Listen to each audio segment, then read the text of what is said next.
Voyage to go, history. Life is a journey, being part of it is everything.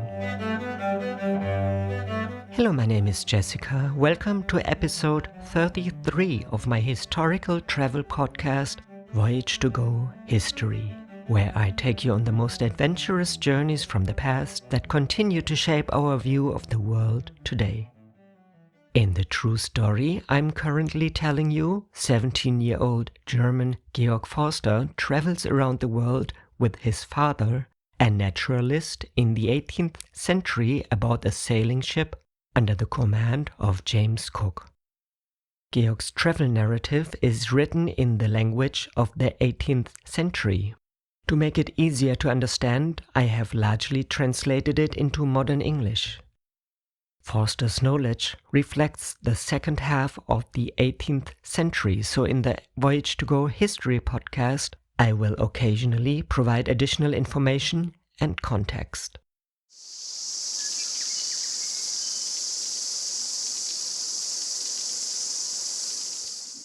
What happened in the last episode?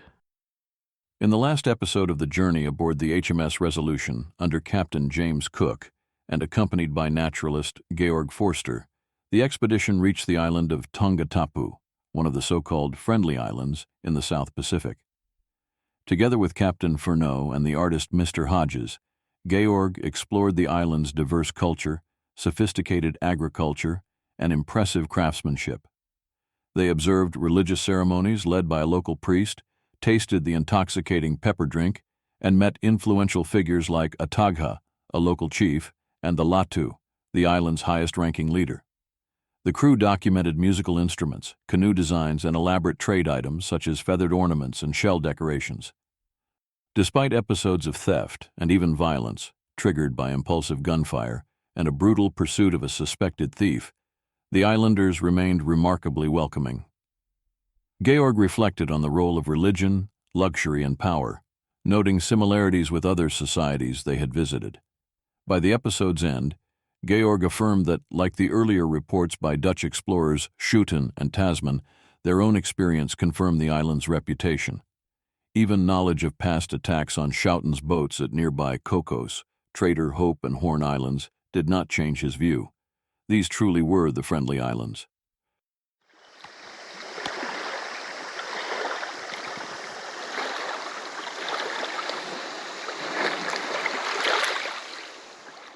Wednesday, October 6, 1773, Tongatapu, Friendly Islands.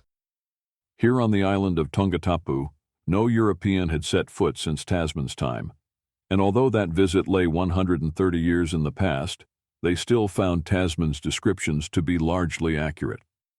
Abel Tasman was a Dutch explorer and navigator who led the first known European voyages to parts of the South Pacific in the 1640s. Commissioned by the Dutch East India Company, he was tasked with exploring unknown southern lands and expanding Dutch trade interests. In 1642, he became the first European to reach the island he named Van Diemen's Land, later renamed Tasmania, and soon after, the west coast of New Zealand. His brief encounter with the Maori ended in violence and he did not land. Tasman also charted parts of Tonga and the Fiji Islands. Tasman's voyages were carefully documented in Dutch travel reports and maps, which were highly regarded for their accuracy and detail. Although the Dutch kept much of this information secret for commercial reasons, portions eventually became known to other European scholars and explorers. Georg Forster, during his voyage with James Cook, more than a century later, was aware of Tasman's route and consulted the available maps and journals. He and Cook used this earlier knowledge to compare observations, correct mistakes, and explore areas that Tasman had only glimpsed from afar. Forster often referenced Tasman's report in his writings and appreciated their historical significance, even as he contributed new scientific insights and a more systematic ethnographic perspective. Tasman did not find the mythical southern continent many Europeans expected, but his expeditions provided a foundation for later exploration. His charts and reports guided future voyages, including Cook's, and helped shift European understanding of Pacific's geography. In all that time, the inhabitants had preserved their customs, clothing, lifestyle, and beliefs almost unchanged. They were not sufficiently familiar with the local language to determine with certainty whether the islanders still remembered Tasman's visit. However, they discovered some iron nails among the locals that likely dated back to that period. One of them was purchased. It was very small, almost completely corroded by rust, yet carefully preserved and set into a wooden handle, probably to be used as a drill. Today it is safely kept in the British Museum. They also purchased some small earthen pots, completely blackened with soot on the outside. At first, they assumed these had also arrived with Tasman. However, they later found reasons to believe that the pots had been made on the island itself.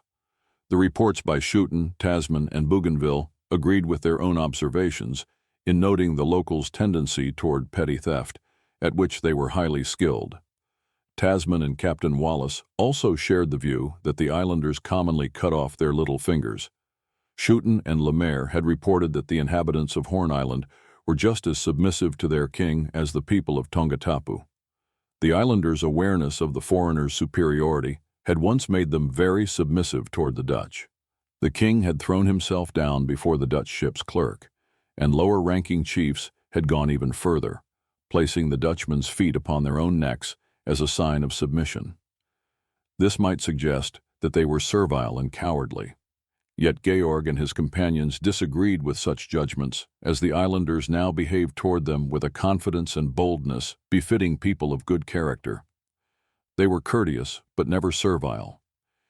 Yet here too, as in every human society, there were exceptions to the generally good national character. Georg witnessed this firsthand on that very day. He and Dr. Sparman had moved away from the beach to pursue their botanical interests in the nearby forest, while the rest of the group remained behind to observe the island king, Latu. When Georg fired a shot at a bird, 3 islanders approached, and the 2 naturalists tried to converse with them as best they could.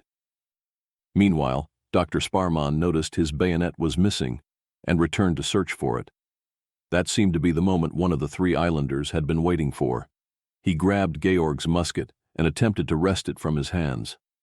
The other 2 ran off as if uninvolved in the attack. While Georg wrestled with the man and called for Dr. Sparman, the struggle led them into the underbrush and both fell to the ground. The islander, sensing he would not succeed, or perhaps fearing Dr. Sparman's arrival, suddenly leapt up and fled. By the time Sparman reached the spot, the incident was over. They both admitted that, although the attack had been deceitful and treacherous, it was also highly careless of them to make themselves so vulnerable by separating. They wandered around a bit longer without further incident and eventually returned to the trading site where the others were still gathered. People sat in separate groups, likely divided by families, all engaged in lively conversations, clearly about the visitors and their ships. Some women were singing, others playing ball. One young girl particularly caught their attention. She had a beautiful, symmetrical face, eyes that seemed to glow, and a striking figure. What stood out most was her hairstyle. Unlike local custom, she hadn't cut her hair short but wore it in long, flowing curls. This captivating girl, lively and carefree in everything she did, was playing with 5 small gourds, tossing them one by one into the air and catching them again, always with one still aloft. Georg and Dr. Sparman watched her for about 15 minutes without seeing her miss a single throw. The songs the other women sang followed the same melodies they had heard on Ewa. They sang in harmony, sometimes breaking into a collective chorus. Though Georg hadn't seen any of the islanders dance, the gestures they used to explain the purpose of the star-decorated aprons, adorned with feathers and glass beads, made it clear that such amusements were common. These aprons, often made from coconut fibers or woven materials, were similar to those used for the dramatic public dances, or hiwas, on the Society Islands. This assumption was further confirmed by Schouten and Lemaire, who had witnessed similar performances on Horn Island. the customs and language of the islanders appeared to be remarkably similar to those on Tahiti. Why shouldn't this also apply to their dances? Both peoples likely descended from a common ancestral group. Even in the areas where they differed most, the variations seemed to be caused more by environmental factors than by cultural divergence. For example, the Society Islands, Tahiti's group, had an abundance of timber because their mountainous peaks were covered in dense forests. In contrast, the Friendly Islands, those of the Tongan archipelago, had far less wood, as most of their land was planted with fruit trees and root crops. A natural consequence of these differences could be seen in the architecture. Houses in the Society Islands were large and spacious, while those in the Friendly Islands were smaller and less comfortable. Likewise, the Society Islands had countless large canoes, whereas the vessels in Tonga were fewer and generally smaller. In Tahiti, the high mountains drew moisture from the air, feeding numerous streams that flowed from the heights to the sea. These freshwater sources offered significant advantages to the inhabitants, not only by providing clean drinking water, but also by allowing frequent bathing, helping to protect against skin diseases that often resulted from poor hygiene. Unlike the fortunate inhabitants of Tahiti, the people of Tongatapu had to rely on dirty, stagnant rainwater collected in muddy ponds, or, at times, on seawater. In the absence of clean water, they resorted to alternative hygiene methods. They kept their hair short and plucked their beards, which made them appear more distinct from the Tahitians than they otherwise might have. Yet even these efforts were not enough to prevent the spread of leprosy, an illness likely worsened by the frequent consumption of pepper water. To treat or avoid this disease, they seemed to use a particular substance. Georg believed it caused the wounds and sores commonly seen on the cheekbones of the locals. In contrast, the fertile lowlands and valleys of the Society Islands allowed most plants to thrive with minimal care. This abundance led to a lifestyle of ease and luxury among the island's elite, a condition not mirrored on Tongatapu. There, the coral foundation was covered only by a thin layer of soil, offering little nourishment to the trees. The breadfruit tree, the most valuable of all, struggled to grow due to dependence on rainfall alone. As a result, cultivating the land required much more labor than on Tahiti. The islanders of Tongatapu valued their fields highly, shaping and fencing them with care. It was thus understandable that they regarded food as their most prized possession, more valuable even than tools, garments, ornaments, or weapons, no matter how elaborate those items might be. They knew that a shortage of food could not easily be compensated for with anything else. The inhabitants of Tongatapu were leaner and more muscular than the Tahitians. This physical difference stemmed from the more demanding nature of their daily lives. The island's poor soil forced them to work harder, and such effort had become second nature. Even during their leisure time, the people remained active. They used the hours not spent farming to craft tools and implements, tasks that required both precision and patience. Their industriousness led to innovation and placed them ahead of the Tahitians in practical arts and craftsmanship. They were generally cheerful, as their needs, apparently quite modest, were fully met. The women, in particular, were lively and talkative, chatting endlessly as long as they felt someone was listening. If one believes that no people can be truly happy without some degree of liberty, it might seem surprising how content the islanders were, despite having little political freedom.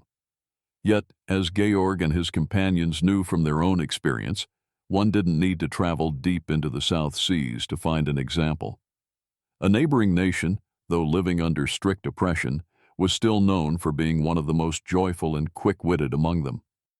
In this passage, Georg Forster reflects on the apparent happiness of Polynesian islanders despite their limited political freedom. He challenges the common Enlightenment belief that liberty is essential for human well-being by pointing to a European example closer to home. Although he does not name the country directly, the description strongly suggests Ireland. In the 18th century, Ireland was under British rule and suffered from significant political and religious restrictions. The majority Catholic population lived under oppressive laws and had little real representation, while economic hardship was widespread. Yet, despite these conditions, the Irish were often described by contemporary observers as cheerful, witty, and sociable, traits that seem to defy their political reality.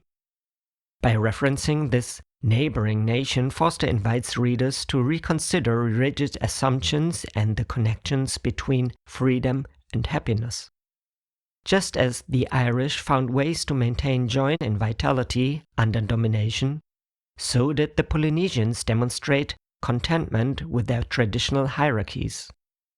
The comparison serves to emphasize Forster's broader view that cultural context, resilience, and communal bonds can play just as important a role in human happiness as political systems. Georg suspected that the deep sense of subordination present on Tongatapu did not prevent the people from being happy. The king, he assumed, likely demanded nothing from them that would strip them of their needs or plunge them into poverty. Still, it was evident that the island's political and religious structures resembled those found in Tahiti. Both systems probably traced back to a common ancestral homeland from which their cultural colonies had spread. The minor differences now visible in customs and beliefs between the two societies seemed to result from a gradual divergence over time. Just like on Tahiti, the travelers encountered a king, or ariki, on Tongatapu, who ruled alongside numerous subordinate chiefs. These leaders probably controlled specific territories, and the common people appeared to show even deeper loyalty to them than the Tahitians did to their nobility. Georg and his colleagues also assumed the existence of a third class, resembling the Manahunas on the Society Islands. Ataha, they speculated, might have belonged to such a group. The team noticed that all land on the island appeared to be privately owned. This conclusion seemed inevitable, considering how meticulously each plot was cultivated, leaving no space unused. If the land had been communal, the idle would have benefited more than the industrious. Often, Georg observed groups of 6 to 10 people arriving at the shore with loads of fruits and provisions. Accompanying them was one person, either a man or a woman, who handled the trade. Without that individual's permission, the others weren't allowed to exchange even a small item. These carriers seemed to represent the lowest social class, similar to the Tautaus of Tahiti, tasked with serving and laboring for those above them. The clearest proof of kinship between the two peoples lay in the similarity of their languages. Most shared foods, names for body parts, and fundamental concepts were expressed with the same words on both the Society Islands and the Friendly Islands. However, the dialect spoken on Tongatapu sounded less melodious than that of Tahiti. The locals used the sounds F, K, and S, giving their speech a harsher tone.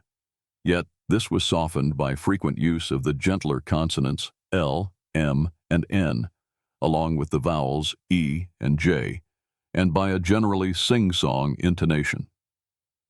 In the evening, Georg and his companions took leave of their new friends, promising to return the next morning. Both ships were now well stocked again with bananas, yams, and coconuts. Despite the island's small size and their short stay, they had acquired between 60 and 80 pigs and a large number of chickens. Fresh water, however, remained elusive, even after a thorough search along the eastern shore. During this search, the scent pilot also took measurements of the Mary Bay and the surrounding low-lying islets. The remarkable accuracy of his drawing, which aligned perfectly with Tasman's older charts, once again confirmed the Dutch explorer's precision. On one of those flat islands, the pilot came ashore and found an astonishing number of spotted sea snakes with flat tails. This species proved completely harmless. For Georg and the other naturalists, the stay on Tongatapu was highly rewarding. Although the island was small, they discovered several new species of plants, including a new type of bitter bark resembling quinine, which they hoped might be as effective as the Peruvian kind. They also found several unknown birds and managed to purchase a few of them alive, including new species of parrots and pigeons. The islanders appeared to be skilled bird catchers and seemed to enjoy the company of such animals. Sometimes they carried pigeons around, perched on a stick. Whether this practice indicated social rank, as Schouten had suggested for the people of Horn Island, remained uncertain. When the boat made its final return from land to ship the day before, it brought a rich supply of fruits, root vegetables, and a prepared pig. These gifts had been sent by King Latu himself and were formally presented to Captain Cook. To return the gesture, the British took ashore a shirt, a saw, an axe, a copper kettle, and some small items the next morning. They found the king seated in the grass, not far from the shore, and handed him the gifts. He received them with his usual composed dignity, a manner they had come to expect from him. Only once did they see him smile, and that was during a quiet exchange with Ataha. Among the assembled crowd, Georg and his companions noticed a man who, unlike most locals, had allowed his hair to grow long. He had tied it into thick knots that hung wildly around his ears. This man and a young girl were the only individuals who did not follow the common practice of wearing short hair. They did not linger long among the islanders and soon returned to the ship. After breakfast, the crew weighed anchor. However, they could not immediately set sail, as the supplies they had purchased were still scattered untidily across the deck. The vessel had to remain near the island while they organized everything. In the evening, once the goods were properly stowed, they hoisted the sails and headed south. Friday morning, 8 October, brought a complete calm. During this lull, the sailors caught a shark measuring 2.4 meters, about 8 feet in length, the largest specimen they had seen so far. In the afternoon, a small island came into view. It had been named by Tasman as Pilstaert's Island, likely after a bird species he had encountered there. The name refers to the long tail feathers of the tropic bird, known in French as paille en queue. The island lay at 22 degrees, 26 minutes south latitude, and 170 degrees, 59 minutes west longitude. Unlike most of the flat islands they had seen, this one had two elevations, with the southern hill being the larger. Toward evening, a strong southwesterly wind arose, unfavorable to their route. It persisted for 2 days, forcing the ship to tack back and forth near the island, unable to make further progress. On Sunday, the 10th of October, the trade wind returned and quickly carried the ship forward. By 2 p.m., the island had already vanished from sight.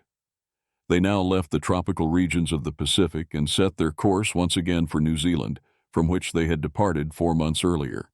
The aim had been to cross the South Sea in the mid-latitudes during the Southern Hemisphere's winter, a goal they had now fulfilled. Over 31 days they had explored more than 40 degrees of longitude between the tropics and spent extended time among the Society Islands and the Friendly Islands. The stay had been highly beneficial to the entire crew. With summer approaching, the most favorable season for venturing deeper into the southern parts of the Pacific, they planned only a short stay among New Zealand's bare cliffs, just long enough to remove the lighter summer rigging and install stronger gear better suited for the storms and harsh conditions expected in colder regions. Hardly had they left the torrid zone between the tropics when large flocks of seabirds reappeared, gliding effortlessly above the wind-driven waves.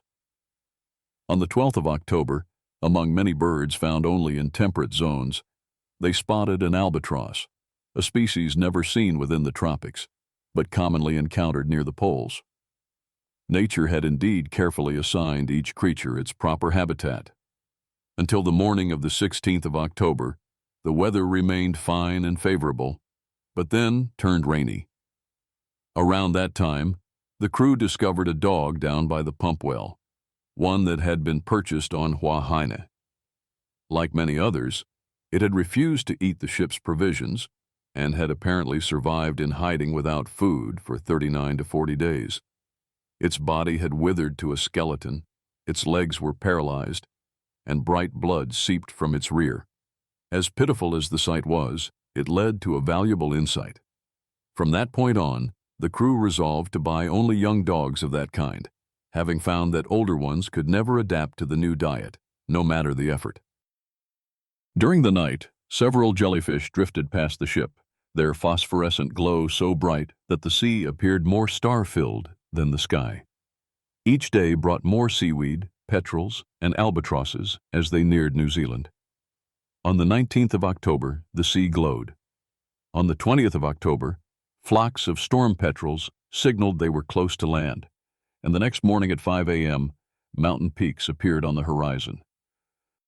On Thursday, the 21st of October, the crew steered toward the coast throughout the day, and by 4 p.m. they were opposite Table Cape and Portland Island, the latter linked to the cape by a line of reefs. The shore was composed of steep white cliffs, and they could already spot the inhabitants' huts and fortresses perched atop the rocks like eagles' nests. Locals gathered in large numbers along the hills to watch the ship, some sitting on the southern point, but none launched a canoe to approach. The ship sailed between hidden reefs and the mainland, past Hawke's Bay, and continued along the coast through the night. By morning, they had passed Cape Kidnappers and approached the Black Cape. After breakfast, 3 canoes came from the shore, which here featured a narrow plain between the mountains and the sea. The boats reached them quickly, and in one sat a high-ranking man who, without hesitation, boarded the ship. He was tall, middle-aged, and dressed in fine garments made from local flax. His hair, styled according to local fashion, was tied up at the crown, oiled, and decorated with feathers. Both earlobes bore pieces of albatross down, and his face was covered in elegant curved tattoos. Mr. Hodges made a portrait of him, later well engraved in copper. Captain Cook gifted the man a piece of red cloth, some garden seeds, several pigs, and 3 pairs of chickens. Mahine, their young companion from Bora Bora, who, unlike Tupaia, could not understand the language, quickly realized there were no coconuts or yams here. He chose some of each from his personal supply to offer the visitor, but upon hearing that coconuts wouldn't grow in this climate, he gave him only the yams, leaving it to the others to explain their usefulness. They tried to teach him to breed the animals and plant the roots. After long explanations, he appeared to understand. To express his gratitude, the visitor gifted them a finely carved mahipe, a war axe decorated with parrot feathers and white dog hair. Before departing, he received more large nails from the captain and valued these far more than anything else. He had seen the captain retrieve them from a compartment in the windlass and then began turning the entire mechanism to inspect every drawer, hoping for more. This clearly showed that New Zealanders now fully appreciated the value of iron tools, though many had barely accepted them during Cook's earlier visit in 1769. As their guests prepared to leave, they performed a war dance marked by rhythmic foot stamping, menacing swings of clubs and spears, terrifying grimaces, protruding tongues, and wild shouting, all executed in strict time. Yet their rough handling of the chickens gave little hope that attempts to introduce domestic animals would succeed. It seemed doubtful the creatures would even survive long enough to reach land alive. So the crew had to accept that they had at least done everything in their power. While the islanders were still aboard, the wind shifted. It now blew directly from the land, making it highly unfavorable for sailing. By evening, the weather turned violent. They were forced to sail close-hauled, often tacking, to avoid drifting too far from shore. The rain poured so relentlessly that not a single cabin on the ship stayed dry. Sudden squalls ripped their brittle sails apart. The wind, descending from New Zealand's snow-covered mountains, brought such a chill that by morning the thermometer had dropped to 10 degrees Celsius or 50 degrees Fahrenheit. They hadn't expected such a harsh welcome at the 40th parallel south. As fierce and deafening as the storm had begun, it soon calmed again, but the peace lasted only a few hours before another tempest struck. That night, the storm raged no less violently than the previous one, leaving the sailors without a moment's rest.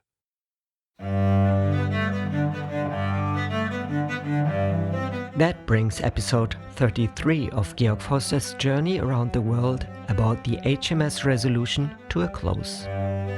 A map with all the places featured in this episode is available in the show notes. For today's view of these historic locations, check out my YouTube channel Voyage to Go, where I trace Forster's path and explore how history lives on. Subscribe now so you won't miss the next stage of our adventures, because life is a journey, being part of it is everything.